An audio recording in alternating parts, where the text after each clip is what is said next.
Hola, muy buenos días. Bueno, muchas gracias por la invitación a participar en este curso.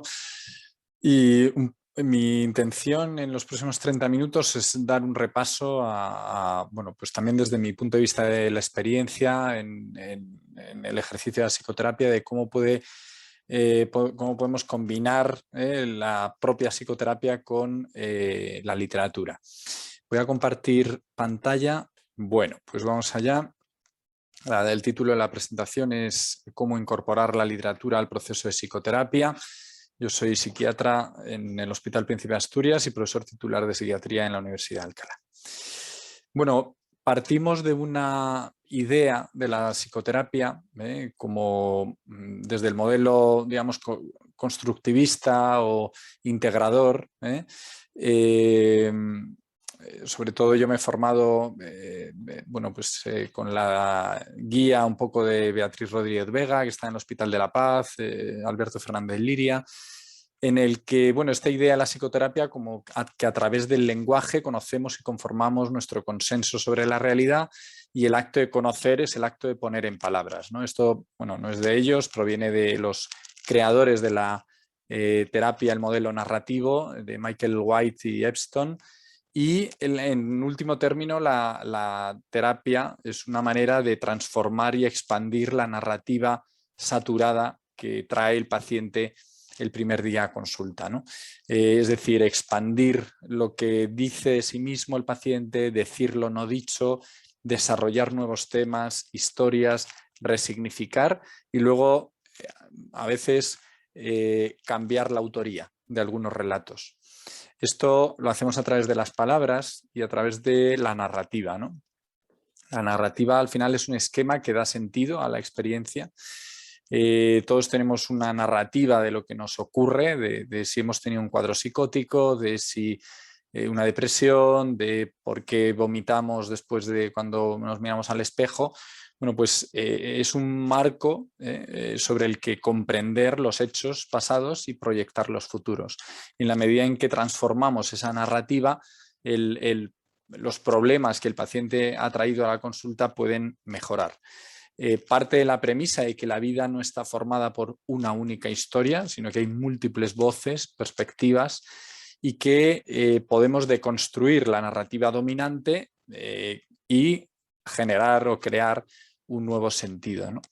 Claro, todas estas cosas, todos estos elementos que tiene la narrativa, la ficción, es decir, cuando leemos un libro, pues también creamos sentido, como hemos colocado ahí, favorecemos la mentalización, ¿no? Leyendo un libro nos conocemos a nosotros mismos, conocemos a los personajes de la historia.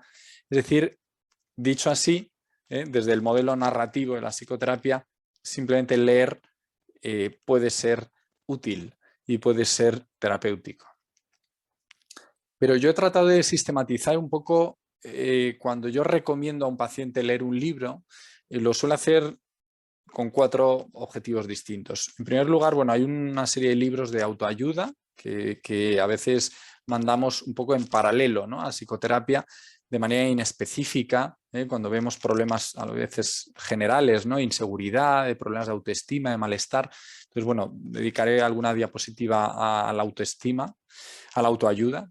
En segundo lugar, hay libros técnicos, pero también literarios específicos de algunos trastornos que tiene el paciente. Esto hay distintos puntos de vista, pero vamos, yo no le tengo ninguna aversión a los diagnósticos. Creo que un diagnóstico es un plan y otra cosa es el uso que hagamos con ese diagnóstico. Por supuesto, una persona no es ese diagnóstico. Yo, si tengo diabetes, no me identifico con tener diabetes, sino que yo soy Guillermo y lo que pasa es que conviene que sepa que tenga diabetes y por eso a lo mejor tengo que hacer varias cosas, ¿no?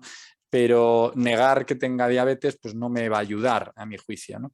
Esto, sé que hay distintas perspectivas, pero yo digo mi punto de vista. Hay libros que yo creo que pueden ser muy útiles para personas que tienen determinados diagnósticos, sabiendo, por supuesto, que los diagnósticos pueden tener un problema de validez importante, se solapan entre sí, etcétera, por supuesto.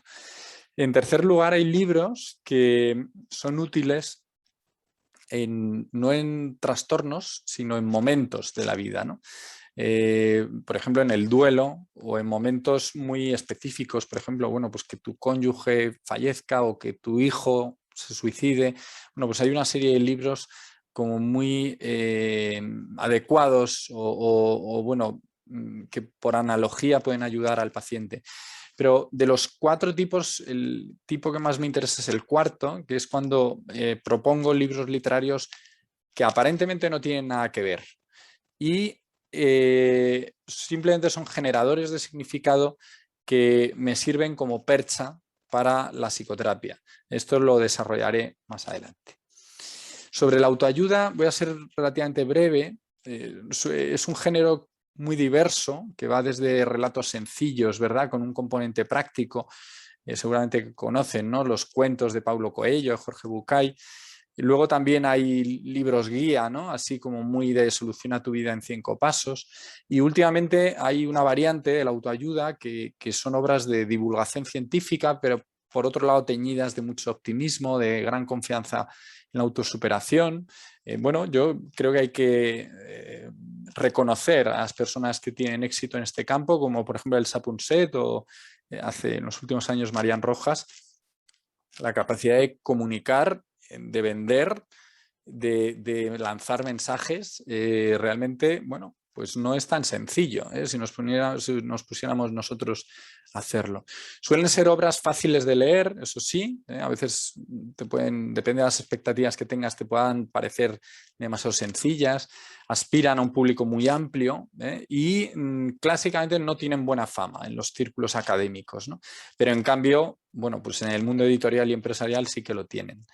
Se les ha criticado, a veces por demasiado infantilismo, por una excesiva capacidad de una énfasis en cambiar la propia vida, no en aceptarla en algunos casos. Y recetas a veces, en algunos libros, ¿no?, en los que he nombrado, pues que son un poco vacías, ¿no? Lo de sé tú mismo, visualiza el éxito, con mucha expectativa de ser feliz, y esto ha sido criticado en algunos textos. Estas ideas pues las pusimos en un artículo Patricia Fernández y yo en un artículo de prensa. Yo los libros de autoayuda que recomiendo son estos que vienen aquí, me parecen de calidad, me parecen en general benéficos. Pero luego hay unos libros de autoayuda intemporales, ¿no? Y la verdad es que si el paciente tiene un nivel cultural suficiente y que pueda disfrutar de estas cosas, pues es una maravilla cuando se aficionan a, por ejemplo, a Séneca, ¿no?, que estamos hablando del siglo I después de Cristo, y sobre el arte de mantener la calma, ¿no?, y de controlar la ira, pues es magnífico. Por ejemplo, saco algún fragmento: la ira es sobre todos los demás, decía Séneca, una emoción autodestructiva, porque en nuestro deseo de corregir un desaire contra nosotros, a menudo nos exponemos al daño, como una roca que cae y se rompe en pedazos sobre la misma cosa que aplasta. Esto es una imagen literaria que yo creo que es muy apabullante, ¿verdad? Séneca es un estoico y pone el énfasis en buscar la virtud y en la aceptación de la realidad. Dice: quien tenga el propósito de ser feliz no debe pensar más que en un solo bien, lo honesto, ¿no? Pone el énfasis en preguntarse cómo vivir, no en cuánto vivir, sino en cómo vivir. Lo importante no es vivir mucho, sino vivir bien. Así es que el sabio vive lo que debe, no lo que puede. Examinará dónde, cómo, con quién, por qué debe vivir, lo que será su vida, no lo que puede durar. Y como decimos, es estoico y dice que aceptar la realidad de los cambios de la vida dinámica, mutable constantemente. Dice: si estuviéramos persuadidos de que la naturaleza no es más que una sucesión de nacimiento y muerte, de que los cuerpos compuestos se disuelven, de que los compuestos disueltos se reconstituyen, y de que es en este círculo infinito donde se ejerce el poder del Dios moderador del universo. Bueno, pues estos textos, los tratados morales de Séneca, pueden ser beneficiosos. Otro gran autor de autoayuda, si queremos llamarlo, universal, es Montaigne, y como dijo Flaubert, a Montaigne no hay que leerlo por diversión ni para instruirte, sino, como dijo, debes leerlo para vivir. Es un autor para vivir mejor. Siempre se incide en la frase de Montaigne: la muerte no os concierne ni vivo ni muerto, vivo porque sois, muerto porque ya no sois. La idea de no angustiarse ante la muerte es porque la vida es más difícil que la muerte, y buscar la calma y la libertad. Sabéis que Montaigne se retiró a su torre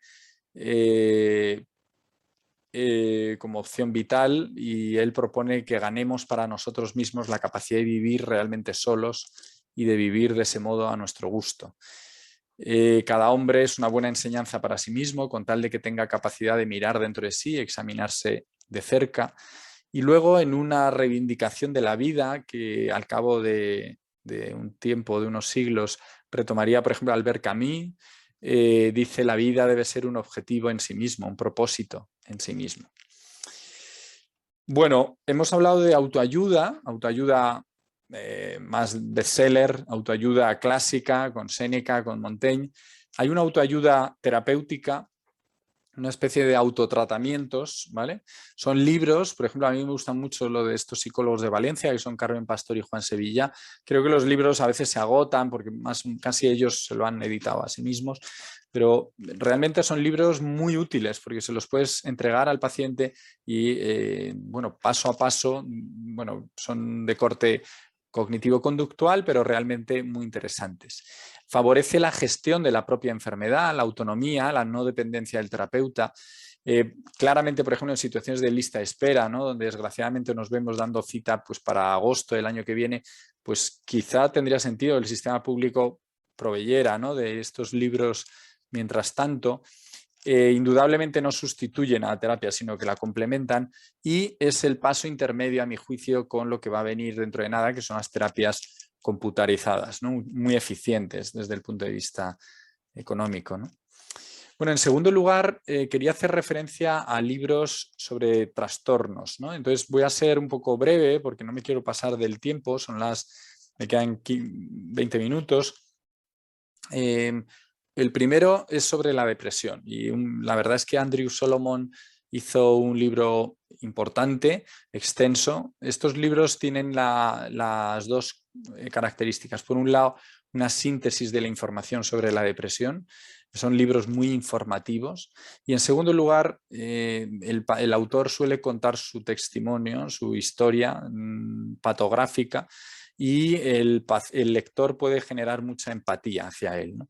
Hay otro libro que no he puesto en las diapositivas, pero que me gusta, que es en esta línea, que es La mujer temblorosa, Suri Husbeth. Suri Husbeth es premio Princesa Asturias, es la mujer de Paul Auster, también otro gran escritor. Y Suri Husbeth es muy interesante, es una mujer súper inteligente y que cuenta su trastorno de ansiedad o su trastorno de conversión, porque fue en un momento en el que en el funeral de su padre tuvo una especie de pseudoconvulsión, ¿no? Entonces, por eso lo titula Mujer temblorosa. Andrew Solomon, hablando de su depresión, dice que la depresión es una grieta en el amor. Es una hipótesis interesante. Lo característico, lo cualitativamente distinto de la depresión sería esa grieta en el amor, en esa estructura emocional que nos mantiene cerca de la vida, ¿no? Entonces es un dolor afectivo que se nos impone, poniendo de relieve máximo nuestra soledad e insignificancia, ¿no?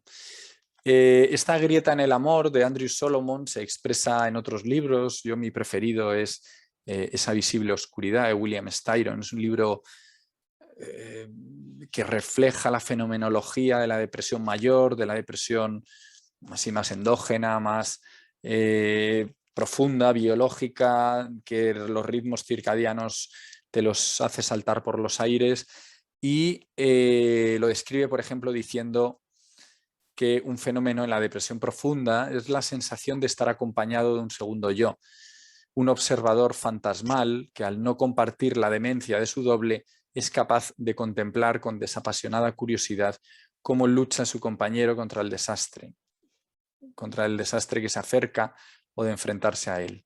Habla de mi malsana tristeza, una marea tóxica, inenarrable, una forma de tormento, el desvalido estupor. La voz de la depresión, mi asedio, la espiral descendente, la inmensa y dolorosa dolorida soledad, ¿no? También habla de manera poética de la gris llovizna de horror, la muerte soplando sobre mí en frías ráfagas, la desolación. Este libro, William Styron, es un autor muy reconocido, norteamericano, de la segunda mitad del siglo XX, que por ejemplo escribió La decisión de Sophie, que le dieron premios de altísimo nivel, y el arranque de la depresión, de esa visible oscuridad, es en una entrega de premios en el que va su mujer, no sé si es el Book National Award, creo que es, y está en el hotel, está a punto de recibir el premio y no puede, no tiene fuerzas para salir, ¿no? Además, le dan un cheque, pierde el cheque. Bueno, es un retrato de una persona que no debería haber salido de casa, ¿no? Porque estaba enfermo, tenía una depresión. Esta descripción de la depresión plantea sin lugar a dudas la idea del suicidio. Ya saben que está muy asociada la depresión y el suicidio. Y cuando se lo plantea William Styron, llega un momento al final del libro en el que parece haber un cierto renacimiento, una cierta esperanza.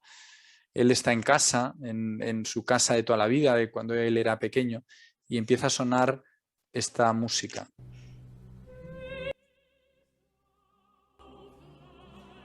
Que es la Rapsodia para contralto de Johannes Brahms.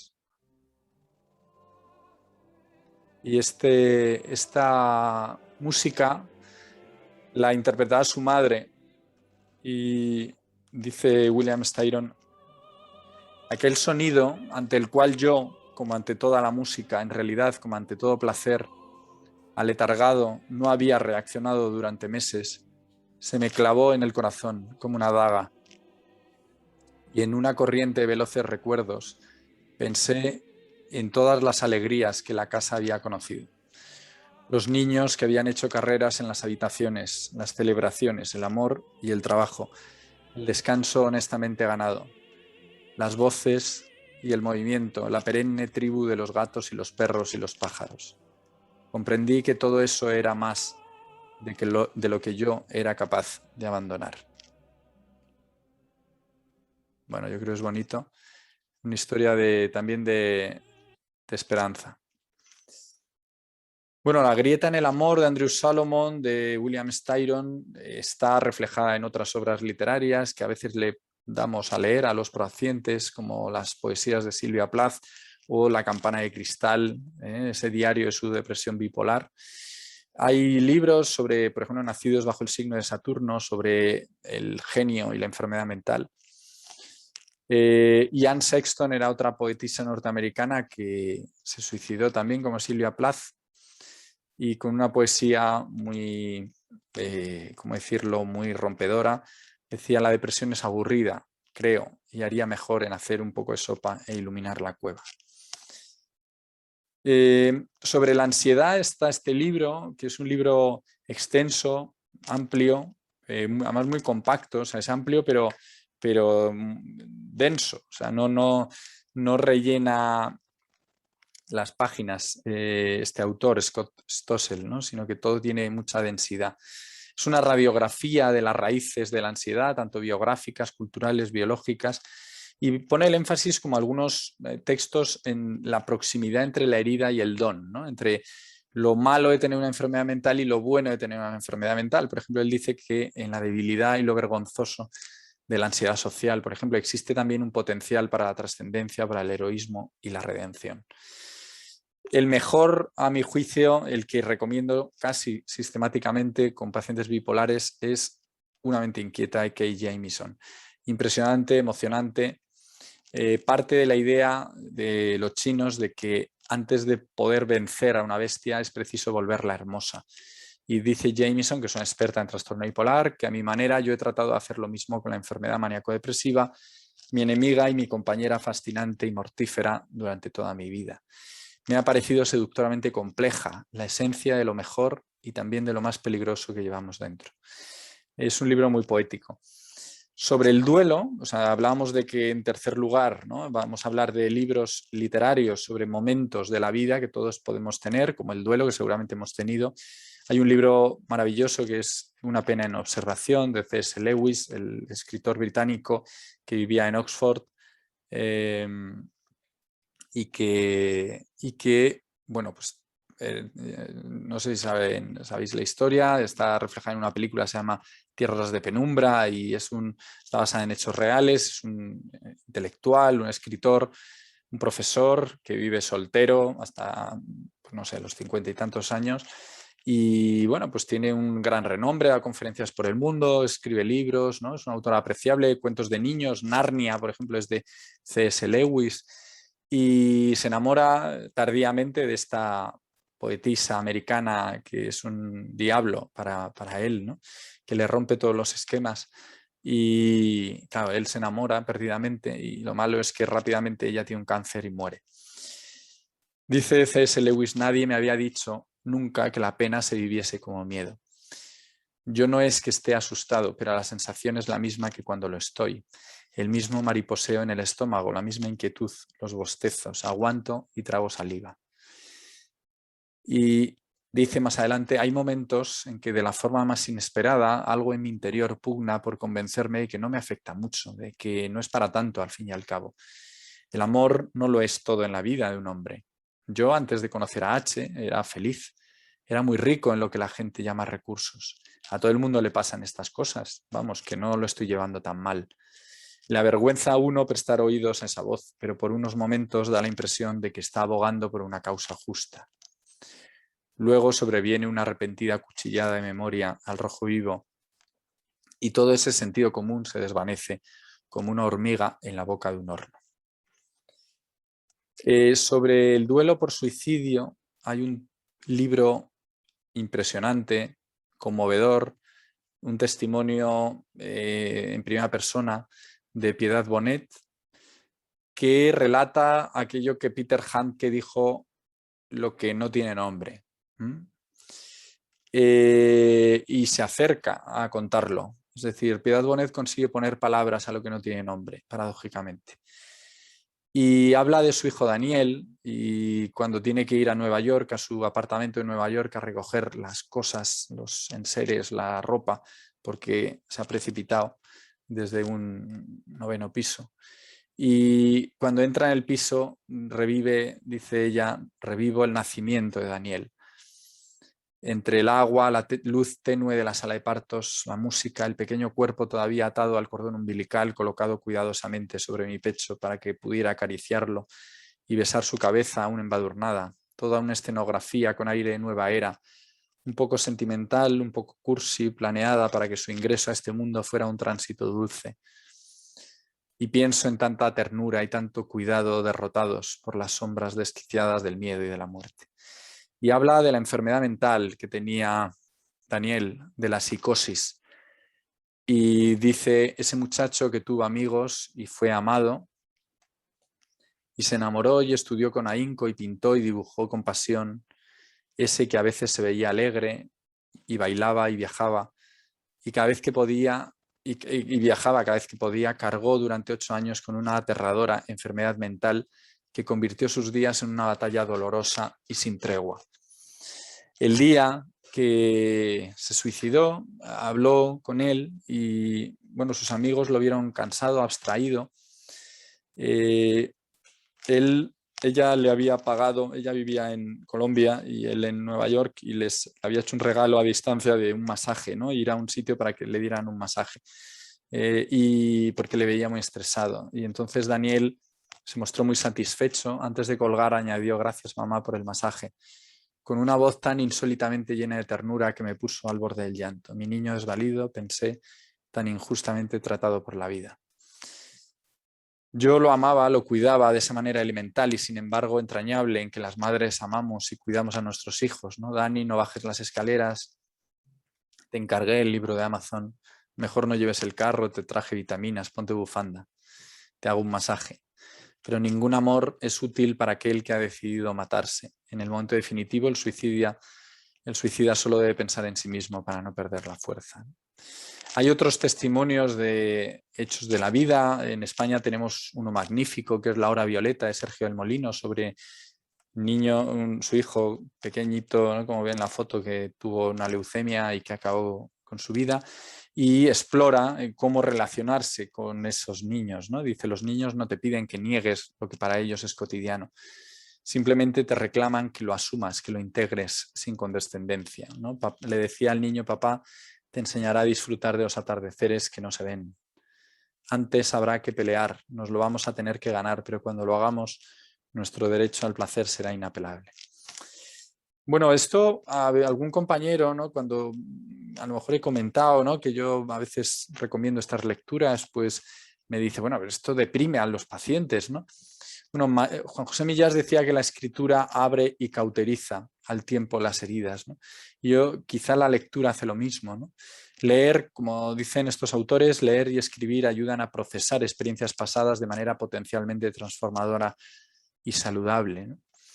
Y bueno, comentar, ya estamos en la recta final de la presentación. Hay un libro que es Manual de Remedios Literarios, cómo curarnos con libros, muy interesante, muy ameno, divertido, en el que va poniendo escenas, situaciones vitales, problemas que puede traer el paciente a la consulta, recomendando algunos libros, ¿no? Por ejemplo, si el paciente tiene tendencia a mentir, a veces juega con humor, ¿no? Sobre esa asociación entre el problema y la obra sugerida, ¿no? Si el paciente tiene tendencia a mentir, pues recomienda Expiación, que ya sabéis que bueno, pues se lía cuando una niña tiene un falso recuerdo, ¿no? Y genera un daño en el protagonista del relato. Muerte de un ser querido, con John Berger. Aquí nos vemos un libro precioso, ¿no? Sobre la relación de John Berger con sus ancestros muertos. Para gente muy obsesiva y muy obsesionada con el orden, propone esa novela primordial, ¿no? Inicial, pionera, de Laurence Sterne, tan loca, tan caótica, ¿no? Tan llena de digresiones, de ramificaciones desordenadas. Y para las personas que se han quedado sin trabajo, pues propone el Bartleby de Melville, ¿no? Con su famoso preferiría no hacerlo. Y luego, por supuesto, a Dostoyevsky para las personas que tienen sentimiento de culpa. Lo que a mí más me sirve son los libros que no tienen que ver con lo que el paciente está contándome y que proponen otra cosa, que me sirven como generadoras de estas obras de significado y que planteo con el paciente una especie de comentario de texto conjunto en el que se convierte en una transacción entre subjetividades. Diana Paris, una escritora y psicóloga argentina, tiene este libro muy bonito que se llama Lecturas que curan, en el que dice que la literatura salva, reaviva, emociona, contagia, devuelve la paz, crea sentido, despierta fantasmas y redime. La ficción puede ser un disparador del paciente bloqueado. Permite trabajar el problema enfocando fuera de sí y eso desbloquea a mucha gente. Y la premisa es que cada paciente hace una lectura única, ¿no? Hay que elegir bien la obra en base al diagnóstico, los gustos literarios, el entrenamiento, el nivel cultural. Y hay diversos factores, ¿no? Yo cuando mando un libro a leer que no tiene que ver con lo que el paciente tiene, pues realmente leyéndolo el paciente se relaja, disfruta, palía su soledad, interpreta. Pero la clave es que leyéndolo el lector abstrae aquello que puede percibir y organizar. Hay fenómenos de identificación con determinados personajes, hay proyecciones. Entonces, al hablar de ese libro, de lo que le ha llamado la atención, lo que le ha impactado, lo que tiene que ver con su vida, hablamos de subjetividades en transacción, porque lo que yo leo, mi lectura a los libros es también muy propia, muy personal. Entonces, al final lo que leo es lo que amo, lo que siento, lo que temo, lo que intuyo, lo que asocio. Y Diana Paris dice una frase maravillosa que es: hay una terapia posible en lo bello. Yo propongo dos libros, simplemente nombrarlos, porque bueno, a mí me parecen muy conmovedores y muy fértiles desde el punto de vista del significado. Uno de ellos es Nunca me abandones, del premio Nobel Kazuo Ishiguro. No sé si lo habéis leído, al principio es un colegio, ¿no? Que es en Hailsham, donde, bueno, parece un colegio normal, pero se nos encienden algo las alarmas, porque nos damos cuenta de que los alumnos son especiales. Todo el mundo guarda un secreto, un gran secreto, pero hay una profesora que es Mrs. Lucy que no puede aguantar y entonces de repente revela el secreto y les dice que por dignidad se lo tiene que contar y les dice a los niños que no son capaces de aceptarlo en ese momento. Vuestras vidas están fijadas de antemano. Los niños son producto, es una obra de ciencia ficción, de ingeniería genética y están simplemente diseñados y criados como para donación de órganos. Entonces, bueno, progresivamente y de manera sistemática, cuando hacen falta riñones, pues se les saca un riñón, un trozo de hígado, un trozo de pulmón y el otro riñón o el otro pulmón. Es decir, llega un momento en el que completan, ellos mueren porque no se puede vivir sin riñones o sin hígado o sin tal. Y esa es la vida que tienen estas personas de Halchan, ¿no? Claro, estos chicos que se hacen mayores y interiorizan lo que les ha revelado Mrs. Lucy y quieren escapar, ¿no? Y hay un rumor que es el rumor de los aplazamientos, que se dice o dicen, alguien ha dicho que le dijeron que si uno demostraba tener alma, el sistema te concedía una prórroga y que la manera de demostrar que uno tenía alma solo era a través de o demostrar que uno está enamorado o a través de la obra artística. Bueno, al final de la novela, bueno, yo no, me parece muy infantil eso de los spoilers y tal, porque, en fin, es como yo estoy contando una obra clásica como Crimen y Castigo, ¿no? Es como si os cuento el final de Crimen y Castigo, El Quijote. Pues bueno, pues el Quijote muere al final. ¿Eso es un spoiler? Pues no, ¿no? Bueno, o sea, la literatura va más allá de la trama, ¿no? Entonces, bueno, creo que no pasa nada si os digo que estos rumores, claro, lógicamente son infundados, ¿no? Pero cuando comento con algún paciente con nivel cultural y con capacidad para leer, ¿no? Este libro es enormemente fértil porque te permite reflexionar sobre lo que sabemos, lo que no sobre nosotros mismos, lo que no nos es revelado, lo que sí. El amor y el arte como redención, sea o no verdadera. Puede ser un libro enormemente triste, pesimista, nihilista, pero a mí me parece un libro muy vitalista y muy bonito. Y otro libro tremendo que a veces he recomendado es La carretera y que me gusta especialmente. Es de Cormac McCarthy y es una historia en un mundo post-apocalíptico donde ha habido un desastre. Un desastre no se describe qué, si ha sido climático, parece, o una destrucción tremenda. Y hay muy pocos supervivientes. Entonces uno de ellos es este padre con su hijo y que van por la carretera hacia el sur. Se encuentran con personas muy malas, muy salvajes, bestiales. Están en peligro y prosiguen su camino, ¿no? Al borde de la supervivencia. El estilo de McCarthy es seco, breve, sin concesiones y enormemente conmovedor. Por ejemplo, puedo preguntarte una cosa, dijo, naturalmente, nos vamos a morir algún día, pero no ahora. Y todavía vamos hacia el sur.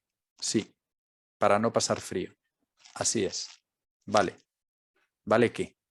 Nada, solo vale. Duérmete. Vale. Voy a apagar la luz, ¿de acuerdo? De acuerdo. Y luego ya a oscuras, ¿puedo preguntarte algo? Naturalmente. ¿Qué harías si yo muriera? Si tú murieras, yo también querría morirme. ¿Para poder estar conmigo? Sí, para poder estar contigo.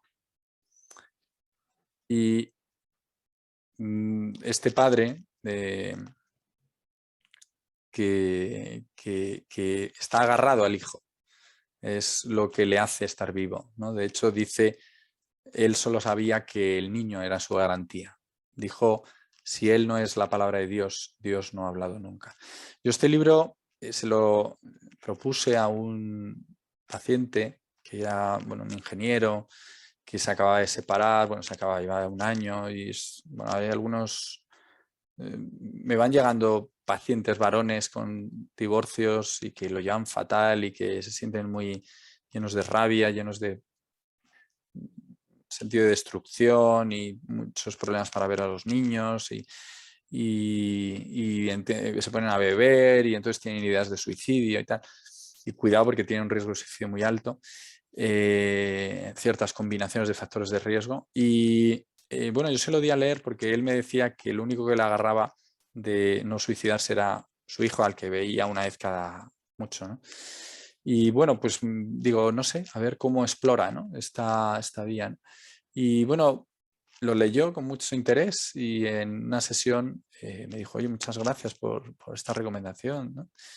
Y se puso a hablar de él, ¿no? Y claro, tardé en darme cuenta que él se había identificado con el niño, no con el padre. Me decía que yo le había recomendado este libro porque él nunca había tenido el padre del libro, ¿no? Bueno, este libro nos habla y nos permite hablar de la paternidad, de qué es eso de llevar el fuego, de qué nos salva de la destrucción, del mal.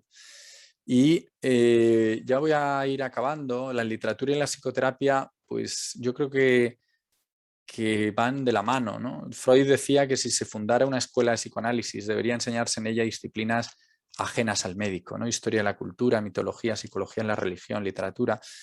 Esta es nuestro reto, ¿no?, como profesionales, ir desde el cerebro, desde el tejido, ¿no?, que debemos incluir los aspectos biológicos porque están ahí, no podemos negarlos, pero también movernos en el plano del significado y del mito, ¿no? Viktor Frankl fue uno de los grandes impulsores de la logoterapia, de la palabra como generadora de sentido, de significado, que permite hasta sobrevivir de un campo de concentración como él, ¿no? Y decía, toda psicoterapia debe improvisar, debe inventarse a sí misma en todos los casos. Y en ese sentido la literatura yo creo que no debe ser recetada, sino que debe estar en el dinamismo de la psicoterapia. Podemos incorporar el significado de los libros, ¿no? Y la última diapositiva, pues esto fue, normalmente nosotros recomendamos, pero en este caso yo tenía una paciente que era una profesora de literatura, brillante, poderosa, admirada, temida por sus alumnos porque era muy exigente, que tuvo una depresión. Y cuando tuvo la depresión, claro, se sentía tan patosa, tan inadecuada, montaba unos pollos a su familia, iba a urgencias, se veía ridícula, ¿no? Y entonces ella me dijo, soy el albatros. Y os voy a poner el texto. Marineros dar caza a los albatros, grandes aves del mar, que siguen, indolentes compañeros. Por distraerse a veces, suelen los marineros dar caza a los albatros, grandes aves del mar, que siguen, indolentes compañeros de viaje, al navío surcando los amargos abismos. Apenas los arrojan sobre las tablas húmedas, estos reyes celestes, torpes y avergonzados, dejan penosamente arrastrando las alas, sus grandes alas blancas, semejantes a remos. Este alado viajero, qué inútil y qué débil. Él, otrora tan bello, qué feo y qué grotesco. Este quema su pico sádico con la pipa. Aquel mima cojeando al planeador inválido. El poeta es igual a este señor del nublo que habita la tormenta y ríe del ballestero. Exiliado en la tierra, sufriendo el griterío, sus alas de gigante le impiden caminar.